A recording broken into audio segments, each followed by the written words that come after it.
এই মোৰাক্কান ৰেড ভেৰাইটিটোৰ পৰা এই ফলটো বিশেষকৈ ডাঙৰ সাইজৰ হৈ গৈছে। এতিয়াই ইয়াৰ পৰা ইয়াৰ ওজনটো এতিয়াই বাঢ়ি গৈছে।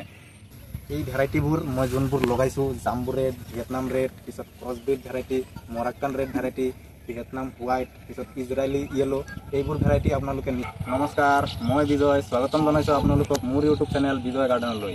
মোক বহুতে ফোন কৰি পেলাই সুধি থাকে যে ড্ৰাগন ফ্ৰুট গছৰ কোনটো ভেৰাইটি একে পৰিচৰ্যা একে সাৰ পানী দিয়াৰ পিছত ডাঙৰ সাইজৰ ফল আমাক দিবৰ কাৰণে সক্ষম হয়।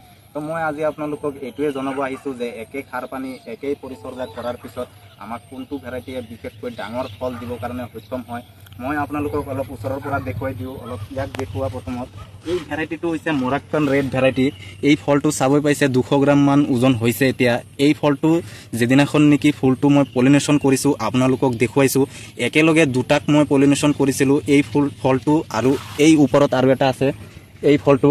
এই দুটাক মই একেলগে পলিনেশ্যন কৰি পেলাই ৰাতি 10টা বজাত আপোনালোকক দেখুৱাইছিলোঁ। এই 10টা বজাত পলিনেশ্যন কৰাৰ পিছত এতিয়া সাইজটো আপোনালোকে চাবই পাইছে। 3 দিন 4 দিন পিছত মই আহি ইয়াৰ পৰা ফুলটো পেলাই দিছোঁ। ফুলটো পেলোৱাৰ পিছত এতিয়া 200 গ্ৰাম ওজন হৈছে। কিন্তু ইয়াক মই যেনেকুৱা নেকি পৰিচৰ্যা কৰিছোঁ, সাৰ পানী যিমানখিনি মই দিছোঁ, তেনেকুৱাই সাৰ পানী মই এইফালে যোনটো নেকি ক্ৰছব্ৰিড ভেৰাইটি আছে, এই ক্ৰছব্ৰিড ভেৰাইটিটোৰ ওপৰতো মই দিছোঁ।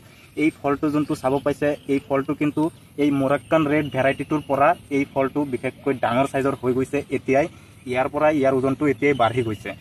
এই ভেৰাইটিটো যোনটো বিশেষকৈ মই চাবলৈ পাইছোঁ, ই ডাঙৰ সাইজৰ এতিয়াৰ পৰাই হৈ আছে আৰু ই মিনিমাম 1 মাহ পিছত পকিব। ফুলৰ পৰা কিন্তু ফলত পৰিণত হ'বৰ কাৰণে মিনিমাম 1.5 মাহ বয়স লাগে।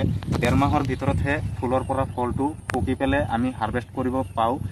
এই ফলটো মিনিমাম পকিবৰ কাৰণে আৰু 1 মাহ মান টাইম লাগিব। 1 মাহৰ ভিতৰত কিন্তু ই আৰু 200 বা 300 গ্ৰাম বাঢ়ি যোৱাৰ চান্স আছে।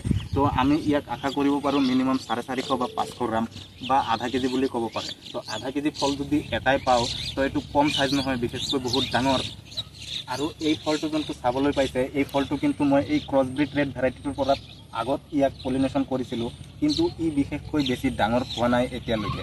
আৰু এই ভেৰাইটিটো মই যিমানখিনি চাই আছোঁ 300 গ্ৰাম মানহে ওজন হ'ব পকালৈকে। তো এনেকুৱা ভেৰাইটি যদি আপোনালোকে লগায়, পৰিচৰ্যাটো কৰিব ঠিক, বিশেষকৈ বহুত সাৰ পানী দিব, কিন্তু ডাঙৰ সাইজৰ ফল আপোনালোকে ইয়াৰ পৰা আশা কৰিব নোৱাৰে। এই ক্ৰছব্ৰিড ৰেড ভেৰাইটিবোৰ যদি আপোনালোকে লগায়, ইয়াৰ নিচিনাই একেই পৰিচৰ্যা কৰাৰ পিছতো ইয়াৰ পৰা আমি ডাঙৰ সাইজৰ ফল পাওঁ। এনেকুৱা ভেৰাইটি আপোনালোকে লগাব পাৰে।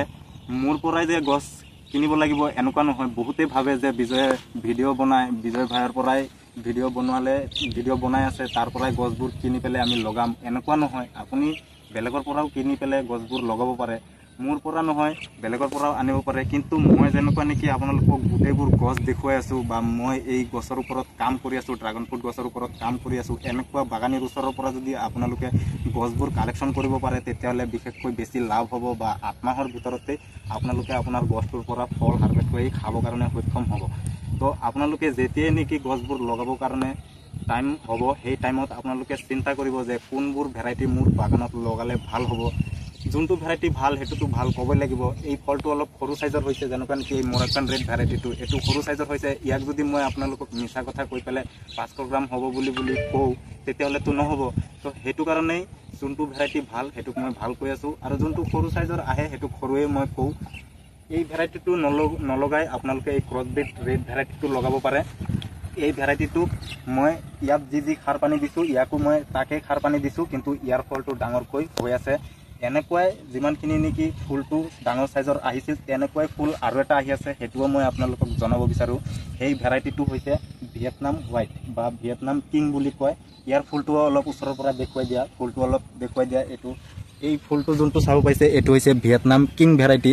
এইটো কিন্তু ভিতৰত বগা ওলায়। বহুতে বগা ভেৰাইটিটো ভাল নাপায়, কিন্তু এই ভেৰাইটিটো মই ফলটো টেষ্ট কৰি পেলাই পিছতহে মোৰ তাত বাগানত লগাইছোঁ। বিশেষকৈ এই ভেৰাইটিটো যোনটো বগা হয়, ফলটো লেচুৰ নিচিনা লাগে। টেষ্ট কৰিছিলোঁ মই, টেষ্ট কৰাৰ পিছতহে মই এই ভেৰাইটিটো লগাইছোঁ। আপোনালোকে যদি ড্ৰাগন ফলতো যদি আপোনালোকে লেচু ফ্লেভাৰ ল'ব বিচাৰে, তেতিয়াহ'লে এই ভিয়েটনাম কিং ভেৰাইটিটো লগাব। যাৰ নেকি চুগাৰ পেচেণ্টৰ অলপ প্ৰব্লেম আছে, সিহঁতৰ কাৰণে এই হোৱাইট ভেৰাইটিটো বেছি ভাল।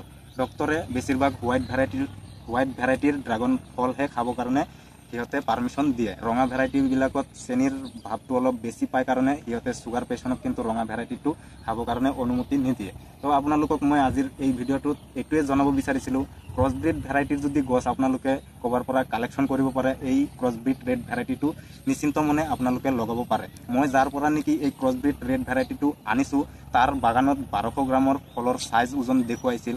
মই গছবোৰ লগোৱা মাত্ৰ 6 মাহৰ পৰা অলপ আপ হৈছে, 7 মাহ ধৰিব পাৰে। তো 7 মাহৰ বয়সত ডাঙৰ চাইজৰ ফল মই বেছি আশা কৰিব নোৱাৰোঁ।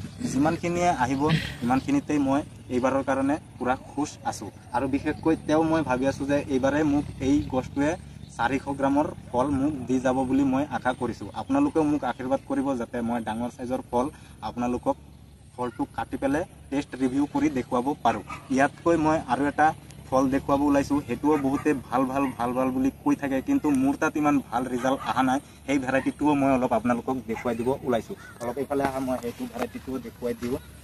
সেইফালে আছে সেই ভেৰাইটিটো যোনটো, সেইটো হৈছে ভিয়েটনাম ৰেড ভেৰাইটিৰ। এইটো চাব পাৰিছে, এই ভেৰাইটিটো যোনটো মই দেখুৱাব ওলাইছোঁ এইটো কিন্তু ভিয়েটনাম ৰেড ভেৰাইটি। এই ভেৰাইটিটোও কিন্তু মোৰ তাত বিশেষকৈ বেছি ভাল ৰিজাল্ট অহা নাই। নাকি মই পলিনেশ্যন কৰাৰ টাইমতে গণ্ডগোল কৰিছোঁ, মই ইমান ভাবিব পৰা নাই যে এইটো কিয় সৰু চাইজৰ হৈছে। মই যাৰ পৰা কালেকশ্যন কৰিছিলোঁ সিহঁতে কৈছিলে যে এভাৰেজ চাইজ 300 গ্ৰাম হ'ব, কিন্তু মোৰ তাত এইটো পলিনেশ্যন কৰাৰ আজি 3 দিন পাৰ হৈ আছে, কিন্তু এই 3 দিনৰ ভিতৰত ইমান সৰু চাইজ হৈ আছে। মই ইয়াক 300 গ্ৰাম পাৰ হ'ব বুলি আশা কৰা নাই। মিনিমাম 200-250 গ্ৰাম চাগে ই হ'ব। মৰক্কন ৰেড ভেৰাইটিৰ পৰাও এই ভেৰাইটিটো বেয়া। আপোনালোকক মই এইটোৱে জনাব বিচাৰোঁ, বহুতে কয় ভিয়েটনাম ৰেড বহুত ভাল, কিন্তু ভিয়েটনাম ৰেডটো মৰক্কন ৰেডৰ পৰাও বেয়া। আৰু ইয়াতকৈ আৰু এটা ভেৰাইটি দেখুৱাম, সেই ভেৰাইটিটো এই জাম্বু ৰেড বুলি কয়। জাম্বু ৰেড আৰু এই ভিয়েটনাম ৰেড একে দেখাত, সেই ভেৰাইটিটোও মই আপোনালোকক দেখুৱাই দিব ওলাইছোঁ। বলক সেইটো ফালে প্লেলিষ্টত যাব লাগিব, সেইটোও মই দেখুৱাই দিব ওলাইছোঁ। সেই ভেৰাইটিটো হৈছে জাম্বু ৰেড ভেৰাইটি। তো ভিয়েটনাম ৰেড আৰু জাম্বু ৰেড ভেৰাইটি প্ৰথমবাৰ যদি কোনোবাই ফলটোক বা গছটোক দেখে কোনেও চিনাক্ত কৰিব নোৱাৰিব।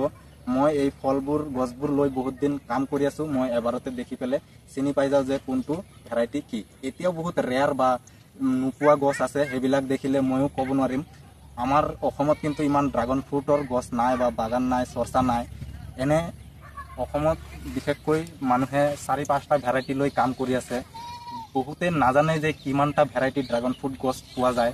ড্ৰাগন ফ্ৰুটৰ কিন্তু ভেৰাইটি বহুত আছে, 153টা ৰেজিষ্টাৰ ভেৰাইটি আছে। মানে এগ্ৰিকালচাৰ ডক্টৰে ভেৰাইটি বনাই 153টা ভেৰাইটি বনাই পেলাইছে এতিয়ালৈকে এই ড্ৰাগন ফ্ৰুটৰ ভেৰাইটি।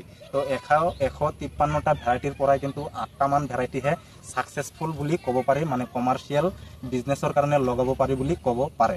তো সেই 8টাৰ পৰা মই ইয়াত 6টামান ভেৰাইটি লগাই ৰাখিছোঁ। আৰু বাকী যোনবোৰ ভেৰাইটি আছে সেইবিলাক কিন্তু ৰেয়াৰ ভেৰাইটি, সেইবিলাক মানুহে চকৰ কাৰণে লগায়, বিজনেছৰ কাৰণে লগাবৰ কাৰণে মই এতিয়া যোনবিলাক লগাইছোঁ, মানে ফলবোৰ মাৰ্কেটত চেল কৰি পেলাই বিজনেছ যোনে কৰে সেই সিহঁতৰ কাৰণে এই মই ইয়াত যোনবোৰ ভেৰাইটি লগাইছোঁ এইবোৰ ভেৰাইটিয়ে লগাই পেলাই মাৰ্কেটত ফলবোৰ চেল কৰি কমাৰ্চিয়েল কাম কৰে সিহঁতে। তো এইটো হৈছে ভিয়েটনাম ৰেড। ইয়াৰ নিচিনাই ছেম টু ছেম ফল আৰু এটা দেখাব ওলাইছোঁ, এইটো হৈছে জাম্বু ৰেড। সেইটোও মই অলপ দেখুৱাই দিওঁ, বলক অলপ এইফালে যাওঁ। ইয়াত চাবই পাইছে কিমান ধুনীয়া ফুল আহি আছে, ইয়াতো আহি আছে চাবই পাইছে। এইবিলাক ছেকেণ্ড বাৰত আহি আছে, আকৌ 5-6 বাৰ ড্ৰাগন ফ্ৰুটৰ কিন্তু ফুল আহে, এবাৰ নাহে। কিন্তু বহুতে ভাবে যে আম কঁঠালৰ নিচিনাই চাগে ড্ৰাগন ফুলো আহে, কিন্তু নহয়। ড্ৰাগন ফুল কিন্তু ছিজনত 6-7 বাৰ আহে, 6-7 বাৰৰ ভিতৰত 5 বাৰমান ফলত টিকি যায়। তো তেনেকুৱাই আৰু এটা ভেৰাইটি হৈছে এইটো। এই ভেৰাইটিটো আপোনালোকে চাবলৈ পাইছে, এই ভেৰাইটিটো কিন্তু জাম্বু ৰেড ভেৰাইটি। এই ভেৰাইটিটোও ছেম ভিয়েটনাম ৰেড ভেৰাইটিৰ নিচিনা। প্ৰথমবাৰ যদি কোনোবাই দেখে তেতিয়াহ'লে কিন্তু চিনাক্ত কৰিব নোৱাৰিব। এই ভেৰাইটিটো কিন্তু এই পাখিবোৰ, এইটোক মই পাখি বুলি কওঁ, অলপ ওচৰৰ পৰা ফলটো দেখুৱাই দিয়া। এইটো কিন্তু পাখি, এইবিলাকক মই পাখি বুলি কওঁ, অসমীয়াটো পাখিয়ে কয়। এই পাখিবোৰ অলপ দীঘল আৰু এই ফলটোও অলপ দীঘল চাইজৰ। কিন্তু সেই ভিয়েটনাম ৰেড ভেৰাইটি যোনটো মই দেখুৱাইছোঁ সেইটো কিন্তু অলপ গোল আকাৰৰ, আৰু এই পাখিবোৰ কিন্তু বেছি দীঘল নহয়, সৰু চাইজৰ। কিন্তু এই ভেৰাইটিটো জাম্বু ৰেড ভেৰাইটিটো ভিয়েটনাম ৰেডৰ পৰাও অলপ ভাল। এই জাম্বু ৰেড ভেৰাইটিটো কিন্তু ভিয়েটনাম ৰেডৰ পৰা অলপ ডাঙৰ চাইজৰ হৈছে, কিন্তু দুটা ফলো দেখাত ছেম। আৰু মই আপোনালোকক জনাওঁ, যেতিয়াই নেকি আপোনালোকে লগাব ড্ৰাগন ফ্ৰুট প্লেণ্ট বা গছ, তেতিয়াই আপোনালোকে ভাল ভেৰাইটি যোনবোৰ সেইবোৰ আপোনালোকে বাগানত যাইহে গছবোৰ কালেকশ্যন কৰিবৰ কাৰণে চেষ্টা কৰিব। তো মই আৰু এটা অলপ দেখুৱাই দিব ওলাইছোঁ, সেইটো এতিয়াও মোৰ তাত ফলত পৰিণত হোৱা নাই। ফুল ওলাইছে। তো ফুলটোও মই অলপ আপোনালোকক দেখুৱাই পেলাই এই ভিডিঅ'টো সমাপ্ত কৰিব ওলাইছোঁ। এইটো হৈছে ইয়েলো ভেৰাইটিৰ ফুল। মোৰ তাত এইবাৰেই প্ৰথম নতুন চব আহি আছে আৰু মই গছবোৰো এই 25-25তে লগাইছোঁ। 12 ফেব্ৰুৱাৰী 2025 লগাই পেলাই এতিয়া মই আপোনালোকক ফুলবোৰ দেখুৱাব পাৰি আছোঁ। মোৰ সৌভাগ্য বুলি ভাবি আছোঁ মই, আৰু আপোনালোকে মোক বহুত আশীৰ্বাদ কৰে বুলি মই আপোনালোকক দেখুৱাব পাৰি আছোঁ। মোৰ কথাবোৰ আপোনালোকে বিশ্বাস কৰে, সেইটো কাৰণে ময়ো মোৰ কনফিডেন্সত আপোনালোকক জনাই থাকোঁ, মোৰ নিজৰ কনফিডেন্সত মই আপোনালোকক জনাই থাকোঁ। আৰু মোক আশীৰ্বাদ কৰিব যাতে মই এনেকুৱাকৈ মোৰ বাগানটো আৰু আগুৱাই লৈ যাব পাৰোঁ। আজিৰ ভিডিঅ'টো মই ইমানখিনিতে সমাপ্ত কৰিব বিচাৰিছোঁ। এই ভেৰাইটিবোৰ মই যোনবোৰ লগাইছোঁ, জাম্বু ৰেড, ভিয়েটনাম ৰেড, পিছত crossbred variety, Moroccan red variety, Vietnam white, পিছত ইজৰাইলি য়েলো, এইবোৰ ভেৰাইটি আপোনালোকে নিশ্চিন্ত মনে লগাব পাৰে। কিন্তু আপোনালোকে বাগানত যাই যোনবোৰ ঠানিত যেনেকুৱা নেকি এই ঠানিটো চাব পাইছে ফল আহিছে, এই ঠানিৰ পৰাই ইমানখিনি 8 ইঞ্চি, 10 ইঞ্চি, 12 ইঞ্চি 3টা চাইজৰ কিন্তু পুলি বনায় নাৰ্চাৰীৰ মানুহবোৰে। 3টা চাইজৰ পুলি বনায়, এটা হৈছে 8 ইঞ্চি, এটা হৈছে 10 ইঞ্চি আৰু এটা হৈছে 12 ইঞ্চি। তো এই 3টা চাইজৰ ভিতৰত যিকোনো এটা চাইজৰ কাটিং কৰি আপোনালোকে লৈ আনিব পাৰে। সেই কাটিংটো যদি আপোনালোকে আপোনাৰ বাগানত লগায় 8 মাহৰ ভিতৰতে মোৰ নিচিনাকৈ ফুল ফল পাবৰ কাৰণে সক্ষম হ'ব আৰু ডাঙৰ চাইজৰ ফল আপুনি আপোনাৰ বাগানত পাব। তো এই বুলিয়ে আজিৰ এই ভিডিঅ'টো সমাপ্ত কৰিছোঁ। যদি ভিডিঅ'টো ভাল লাগিছে লাইক কৰিব, চেনেলত যদি নতুন আহিছে ছাবস্ক্ৰাইব কৰিব। কিবা জানিব হ'লে মোৰ এই নাম্বাৰটো দিয়া আছে, নাম্বাৰটোত আপোনালোকে কণ্টেক্ট কৰিব। মই ৰাতি 12টা বজাতো যদি ড্ৰাগন ফ্ৰুট গছৰ বিষয়ে কাৰণে যদি ৰাতি 12টা বজাতো যদি মোৰ তাত ফোন মাৰে, মই ৰাতি 12টা বজাতো উঠি যাবৰ কাৰণে তৈয়াৰ আছোঁ, কাৰণ মই এই ড্ৰাগন ফ্ৰুট গছটো ইমান ভাল পাওঁ। তো আজিৰ এই ভিডিঅ'টো ইমানখিনিয়ে। Bye bye.